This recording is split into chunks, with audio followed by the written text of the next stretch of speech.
Good morning mga kalods. Nagising nga ako dyan kasi ang aga ko nakatulog. Kaya nagising naman ako ng madaling araw. At naisipan ko magluto ng noodles kasi para mainitan yung sikmura ko. Tara, luto tayo ng noodles. Sa ganitong oras talagang matatakam ko sa ganitong pagkain kahit noodles lang at may kasamang itlog at tinapay. Tulog na nga yung mga kasama ko dyan kaya ako na lang mag-isang gising dyan. Kahit masama yung pakiramdam ko, kailangan natin gawin to kahit mag-isa tayo. Matuto tayong maging independent. Huwag tayong umasa sa ibang tao. Kaya kahit masama yung pakiramdam mo, pipilitin mo pa rin talagang tumayo at magluluto ka ng sarili mong kakainin. Kaya saludo talaga ako sa mga independent na tao dyan. Shout out po pala sa inyo. Ayan na nga pala yung una kong niluto para kay jowa. Noodles din. Magkaiba lang yun sa amin dalawa kasi yung sa akin mas gusto ko yung maanghang. Kaya yung sa kanya hindi maanghang. Minsan kasi yung trip ni jowa hindi maanghang na noodles. Ayan na nga yung akin. Kain tayo mga lods. Siguradong sa gabi na to, madaling araw. Gugutumin ka din. Masarap humigop na sabaw. Kahit taglamig, tag-init yung panahon. Sarap kumain, di ba?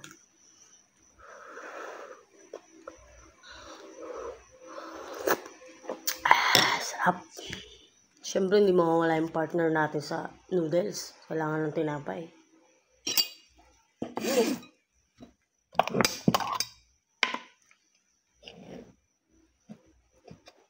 With cheese. Diba?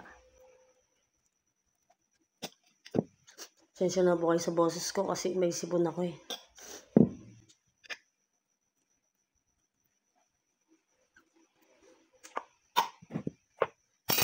Yummy.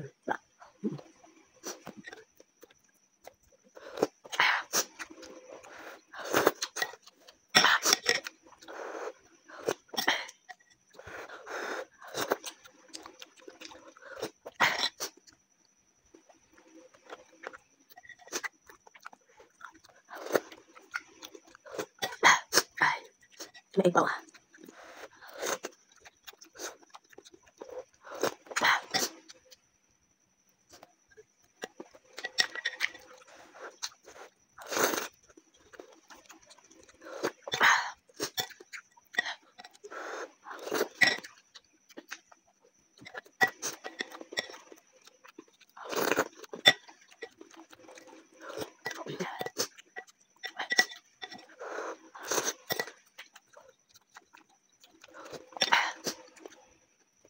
Sinisipon na nga ako dyan dahil sa sobrang anghang na nagsama ang init. Kaya hanggang dito na lang. Babush!